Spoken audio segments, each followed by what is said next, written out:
Hello, today I'm going to share with you some beginner tips for the game of Sudoku, and I'm going to play a game of Sudoku here on my tablet, and it's a easy game of Sudoku. Yep, there we go. Start. Okay, so what I like to do with this game of Sudoku is I like to work through it methodically. So work through all the ones first and solve as many ones that I can, and then work through the twos, the threes until I finally get to the nines. So, and what's great about this app is that as soon as I click on that one up there, you can see it it sort of shades all the other cells that are related to that one, and it can't have a 1 in it then, so it makes it a bit easier to solve. And so when I click on 1 and 1 like that, you can see it shades the column, shades the row, and shades that 3 by 3 grid.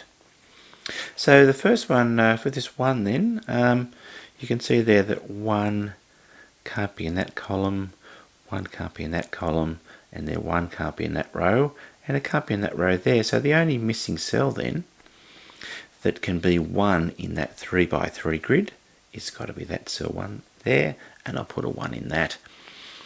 And this is the I call this the cross-hatching rule or tip. So look along the rows and columns until to discover a blank cell that can only be 1 number, which is what we've done there.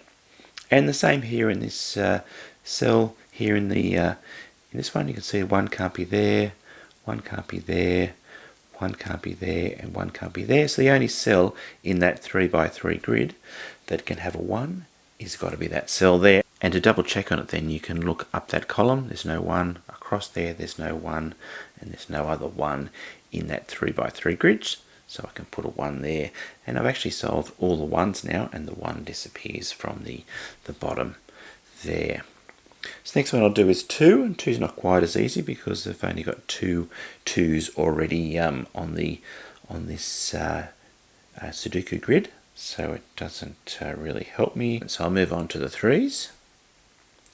Then, so for the 3 can be there or there, so that doesn't help me. 3, I'll look along there, and look along there, and there, but 3 can be there or there, so that doesn't actually help me either with the 3s. So I'll move on to the 4s then. The 4s aren't going to be helpful either. 4, you can see there that cell and that cell could be 4 in that 3 by 3 grid, but yeah, and then 4 could be there or there in that 3 by 3 grid, so that doesn't really help me. So I'll move on to the 5s, see what's happening in the 5s. Here we go, so the 5, we look at this top 3 by 3 grid, 5 can't be there, 5 can't be there, and 5 can't be there as well, so that cell there is the only cell that can be a 5. So it's good when you're starting off is to sort of do all the easy stuff first, and that every number that you get correctly put into a Sudoku grid just helps you down the track to solve that Sudoku. Okay, so the third tip actually is counting, is where we look for rows, columns, or 3 by 3 grids that have only 1 or 2 blank cells. So if we have a look here along there, this row there, then there's only 2 blank cells, and the missing numbers are 1, 2, 3, 4, 5, and 6. So it's, and 7, 8, 9. So you can see there that 2 and 6 are missing from that cell, and that's why it's called the counting, because you start counting at 1 and you work your way through 9 to work out which numbers are missing. And so there it was 2 and 6, so 2 actually can't be that cell because we've already got 2 in that column, so that means that 2 has to be there, and then the only one missing cell from that row is the 6, and that is the 6. Try 7s. Okay, so 7 there, we look down that column, 7 can't be there, 7 can't be there, and in that 3 by 3 grid, then that cell there is the only one that's that can be a 7. It's the only one that's left there in that one, so it's got to be a 7. So with this app then, it's got the pencil option, which is quite good, so you can put in a cell what you think the number might be, even if you're not sure exactly if it's going to be right. So you can see up in these top 2 cells then, 7 can't be there, it can't be there, and 7 can't be there in that 3 by 3 grid, and that leaves then 7. I put the pencil on and put the little pencil 7 in there, a 7 that I can erase in that cell. And then when we jump back to the 6's then, you can see there that 6 can't be there and there, and 6 can't be there and 6 can't be along there, so then 6 also can be in those 2 cells. So you've actually got a hidden pair of 6 and 7. So you know that 6 and 7 is going to be in those 2 cells, but you're just not sure which way around it is. And you can use that then to solve other cells. So if we look at this cell here then, we know that 7 can't be there, 7 can't be there, and 7 can't be in there and there. So that means that that cell there is the only one that can be 7. It's the only one that can be 7 in that 3 by 3 grid. And I've got to turn off my pencil, and then I pop the 7 in there. So you can see it's a little bit more an advanced trick, but it's a good one to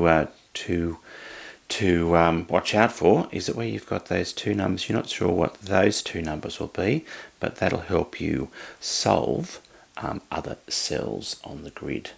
For, in this case, it's the 7. Okay, so I'll just keep going through and solving this Sudoku. Here's another example of the counting one. 1, 2 is missing, 3, 4, 5, 6, 7, 8, 9. So that's got to be 2. There's only 1 cell missing. That's always an easy one to do. Okay, so I'll go back and continue trying to solve the through methodically. I sort of got deviated a little bit, but that doesn't matter. 7s, I don't think I've got any more 7s, have I? 7, 7, 7, 7s. 8. Oh, there we go. 8 can't be there and there, so 8 must be there. 8, 8, and then 8. 8 can't be there in that row, 8 can't be in that column, can't be there, so that's got to be 8 in there. And just sort of keep working through the puzzle until you've solved it all. Sort of always a bit, could take a little while in the beginning, and then suddenly there's a big sort of a rush at the end. 1, 2, 3, that's got to be 4. Okay, it's only got a couple more to go now, and it's actually quite good because as you've filled in all 9 of those numbers, the numbers disappear as a choice down below. So I've only got 2, 6 and 9s to complete the grid now. So that becomes a 9 there, that becomes a 2, and that becomes a 2, and then the last one to fill in there is the 6. So I won't fill that in just yet because then this game goes straight to the ads, which is a little bit annoying. But anyway, that's a few simple beginner tips to help you win at and solve Sudokus. And I'd recommend trying an app if you can, because it's a little bit easier. It gives you sort of prompts where if you're going wrong or you've made a mistake. And there's also hints there as well. Okay, well, I hope you've enjoyed this video. Thanks for watching, and goodbye for now.